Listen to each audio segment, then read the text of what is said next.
What's up, everybody? Welcome to this special edition of Stank Analysis. I'm your host, Franco, or Stank, whatever it is that Tim Black was calling me. But Tim Black was going after everybody. Like, everybody was criticizing his take. It was a very poor take of blaming everybody for Nina Turner's loss. It's everybody but Nina Turner.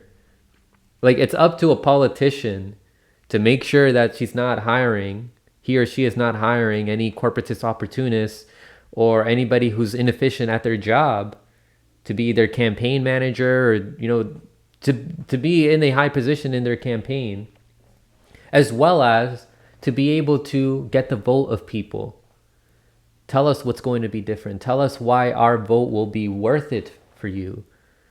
But also, we're not the majority of people who watch independent media are not in her district. There are people in her district that watch independent media, no doubt, but is there any evidence to suggest that it's because of people who are hosts of independent media, that it's because of them that Nina Turner lost?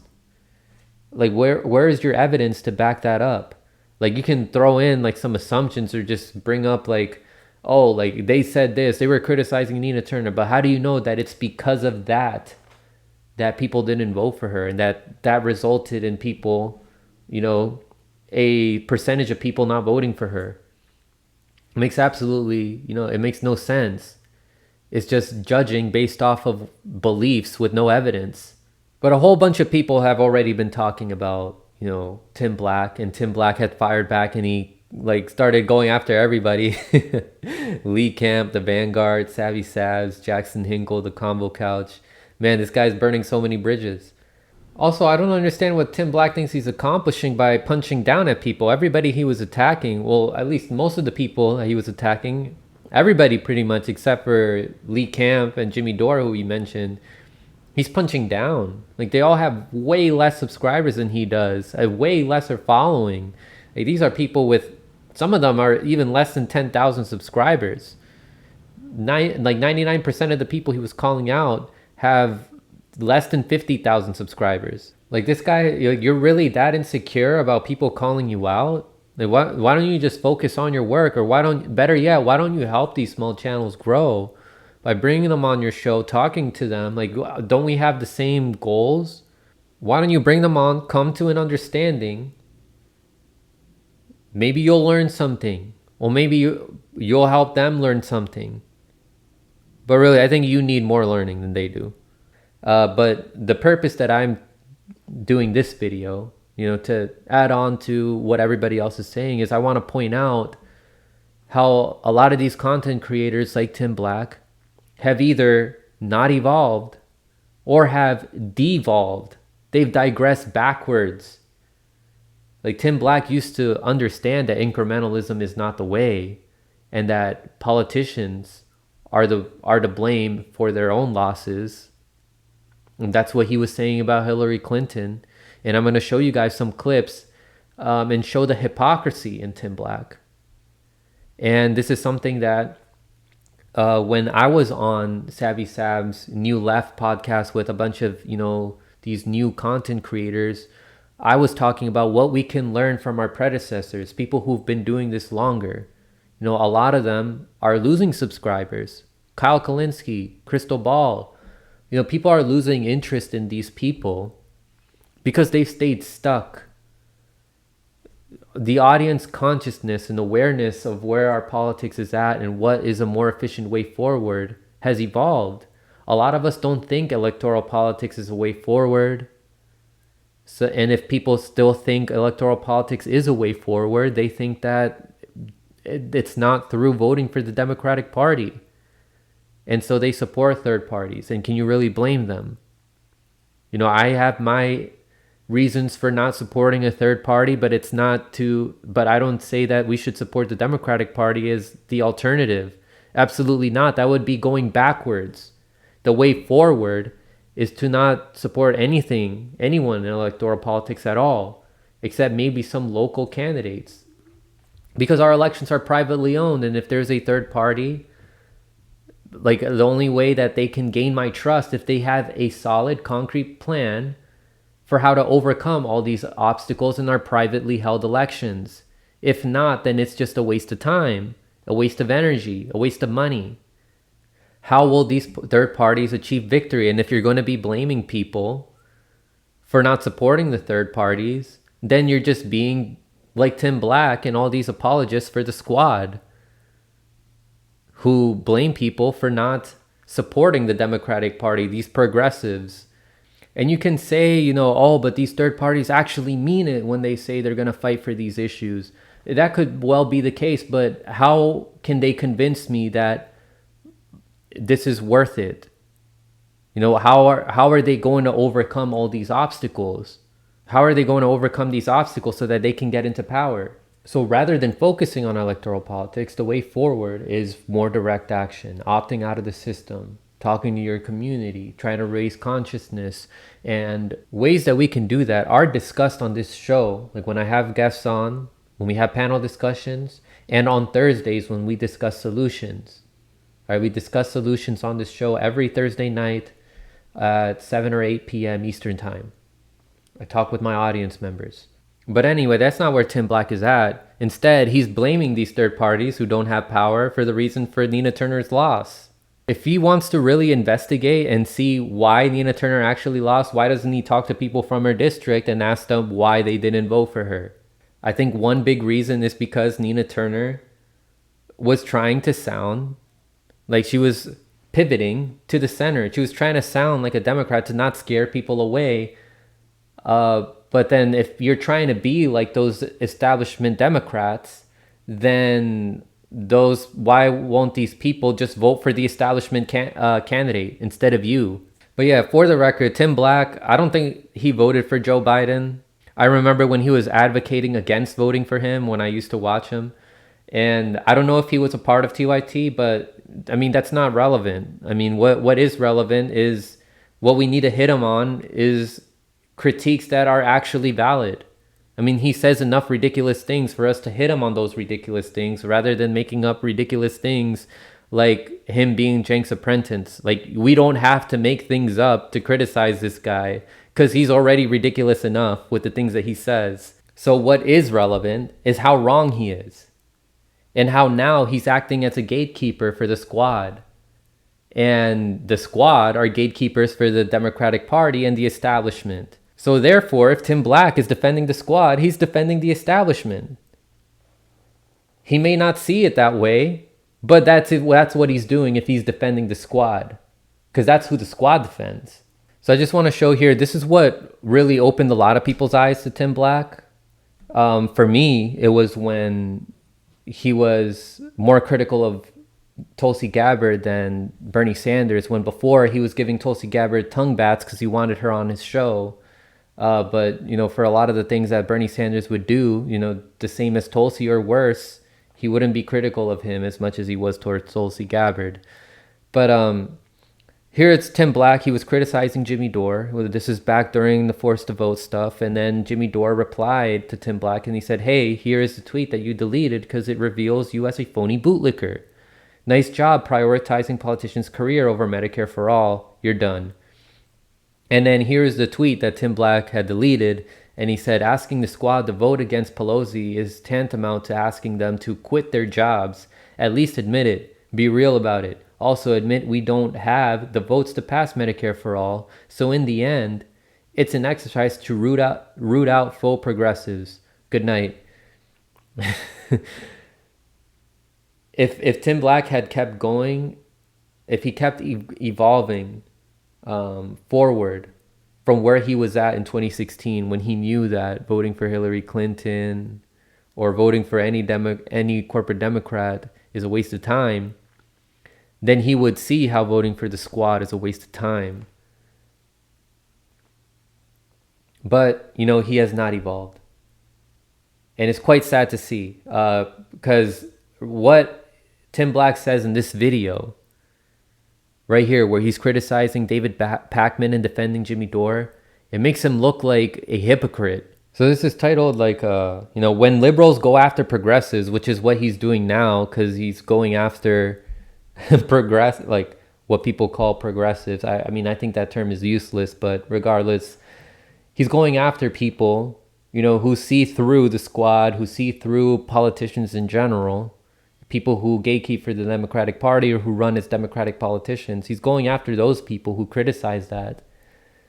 And, he's positioning himself in the same tier level as people like David Pakman, people like Cenk Uygur, people like Sam Seder who defend these politicians. So let's take a listen here. It is. I know what it is. You want to help the movement. You think the movement can't survive with people not watching you. Sir, some of us would argue that the movement would be a lot further down the road if there were less people watching you to begin with. I'm just telling you what a lot of people think. They think the time for incrementalism is way past due. In the recent all right, so he cites Nina Turner for this, but like he's saying the time for incrementalism is past due. So voting for people like Nina Turner, voting for, using electoral politics solely, using electoral politics, voting for these politicians that present themselves as progressive, but then admit to us that they're going to disappoint, which is what Nina Turner said, that's incrementalism. Telling us that we're going to get Medicare for all, we'll do that a lot later, we'll worry about it later. That's incrementalism. And we do see that it's past due. It's sad to see that you were able to see that here in this case, but after 4 years, you're not able to see how this is incrementalism now, like advocating for these politicians and defending them, blaming their critics. The time for incrementalism is way past due. In the recent segment, Nina Turner said, the challenges in the... And to them, well, this little incrementalism is all we need. Oh, the little incrementalism is all we need. We just need to do a little trim around the edges. We don't really need to piss people off. Let's just do a little bit. That's what you're doing now. You're saying all we got to do is vote for these politicians, vote for these progressives, but then they don't do anything when they're in office. Supporting Jimmy Dore, despite the fact that he did at one point push Seth Rich conspiracy theories. If you don't buy that stuff, and I think... You see his face? See his fucking face? You see his face? See that face? That's the face of a man who is a pompous, arrogant prick. Pompous, arrogant prick.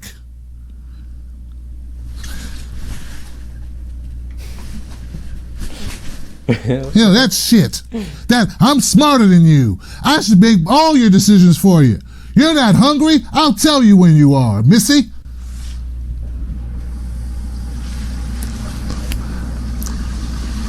Jimmy Dore did not push Seth Rich conspiracy theories. He asked a question, David Pakman. The reason why you didn't want us talking about it is because it made Hillary look bad. And now, when people question Nina Turner, question the squad, you don't want that because you think it'll make them look bad. You think it'll make Nina Turner look bad when we question how she's going to disappoint us. Will she actually fight for these issues? Will she fight against U.S. imperialism? Is my vote worth it? Should I be helping her and phone banking for her? If she's only going to disappoint when she gets into office, if she's going to be exactly like the squad who's been disappointing, if we criticize that, if we question that, it may look her bad. It may make her look bad. That's not your lane, so of course you wouldn't cover it. And it also had the potential blowback of going against the Russia narrative. Stop saying Jimmy pushed the Seth Rich conspiracy theory when all he did was cover it very briefly. Stop saying anyone pushed it. We didn't push it. We didn't create it. We didn't conjure it. We didn't devise it. We talked about it. Similar to us talking about I don't know, Ayanna Pressley not being a real progressive candidate? These are thoughts. These are things we... All right, so here he is criticizing Ayanna Pressley not being a real progressive candidate. Man, if only he had continued to try to increase his awareness about how all of them are not real progressive candidates. All the squad members are. Now, I don't know if he still believes Ayanna Pressley's not a real progressive candidate. But, I mean, she's part of the squad. She's part of that unit that is just enough to not pass a progressive policy or to prevent or to allow an imperialist policy to pass, like funding Israel more, like increasing the police budget, like keeping this two-party illusion where it's just the Republicans who are the problem and the Democrats, or my colleagues are just misguided. Keep it consistent, Tim. All of them are like Ayanna Pressley. These progressive politicians, what can they do to show that they are really for the people, right? Because it's pretty difficult to pass certain legislation given that there's so many corporatists there. You should do everything that you can. Use your leverage. Don't just force the vote on Medicare for All like a lot of people are telling them to do. Force the vote on a lot of things. On ending homelessness. On getting out of these wars. On getting money out of politics. There's so many things they could force their vote on. And they should be exposing how our system is not functioning for us. Like, they should be screaming it to the rooftops. They should be letting everybody know how our system is corrupt, which they're not doing. They're very, silent about that. Like, they only talk about it like for when they were running, and then they barely talk about it. Like, it's one thing to just tweet about it and then do nothing about it. But that should be, you should be screaming to the rooftops about it, exposing how all, like, your colleagues that you call friends and mama bear, you should be talking about how they're funded by these corporations. You should be exposing movements like the Sunrise Movement, like these these organizations that are not progressive because they receive funding from the people we're supposed to be fighting against. They receive funding from these billionaires like George Soros. Like, there's connections also to the fossil fuel industry. These people don't, when they talk about climate change, they don't connect it to the military industrial complex. They should be exposing all of this. They should be turning this country upside down. Efficient organizing. Like, they should be sending in people from all over the country to come to DC to organize and protest in places in which we can apply the most pressure. Focus on organizing the people that you represent to pressure your colleagues, hold them accountable. They're not using their power though. They're not creating chaos like how they should be creating chaos, but the kind of chaos that should help people. They're not doing that. Oh, they might lose their job. So what? That'll expose how it's a rigged system, and they can challenge that. They can be like, look, I have all this support. I was able to influence so many people and gain people's trust by organizing and by fighting for these issues. Like, I showed that I was really about it. I showed how real I was.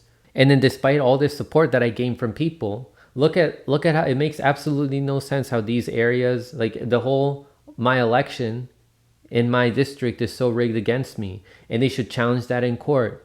And they should work with election integrity activists to expose how corrupt our election system is. There's so much that these people should be doing, but they don't do it. And that's because they're comfortable and they're not actually on our side. So, Tim Black, man, complete hypocrisy, complete de-evolution. It's sad to see, but I mean, we can learn from this. Let's keep in touch with our audience. Let's not try to grift. Like, let's not make miscalculations about how to grow your channel. The best way you can grow your channel is by staying honest and not trying to maintain access journalism, which Tim Black tries to do. He's trying to maintain, from what it looks like, he's trying to maintain access to Nina Turner to keep having her on his show. or potentially have like squad members on his show. I don't want you guys to think that this is just a video just to shit on Tim Black. This isn't a video for the sake of shitting on Tim Black. This is a case study that we should all learn from. To stay in touch with your audience, to be honest. All right, get some feedback from your audience. I know he does his call-in show, and I know he gets heated when he talks to some people, but be open to some of those other opinions that people have, and to constructive criticism that they may have, and also keep in touch with them. It's one thing if you just hear them and then what, you never talk to them again, or they come back like, I don't know, months later in the call-in show, and then you don't really remember what they said to you. But stay in touch with some of your audience members, and they can help open your eyes. We can't be arrogant and think that we know more than our audience members just because we have a show, just because we're behind a camera. There's plenty of my audience members who are way smarter than me, and I have an open mind when I listen to them. I'm open to the information that they give me. There's stuff that I could be overlooking. And it's the same thing for every single content creator, even the best ones. Be open to constructive criticism. Be open to realizing that you have blind spots. And you can wake up and open your eyes to those blind spots. That's pretty much all I have for you guys today. Thank you guys so much for watching. I hope that Tim Black improves himself and is open to constructive criticism, because we need as many truth tellers as we can, and we need them to be as aware about what's going on as possible. What's more important is honesty and integrity. And part of that includes admitting when you're wrong and coming to an understanding with your peers, talking to them. Not saying, man, F this person, F that person, F them. All right, so that's pretty much it, guys. Take care and stay informed.